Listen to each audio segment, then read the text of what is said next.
How to add your name to your iPhone lock screen. Hi guys, in today's video, I'll show you a simple way to display your name on your iPhone lock screen. Watch till the end to catch all the details. Let's jump in. Open the Settings app on your iPhone, scroll down and select Focus. To begin customizing your lock screen settings, tap the plus icon in the top right corner to create a new focus. Choose Custom from the available options here. Give your focus a name and personalize it with a color and icon if you'd like. After customization, tap Next to save your focus mode. Enable the focus mode by swiping down from the top right corner to open the control center. Tap Focus and select the custom focus you just created. Lock your phone and check your lock screen.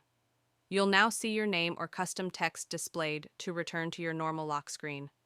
Simply turn off the focus mode in the control goal center and there you have it, a quick and easy way to personalize your iPhone lock screen with your name.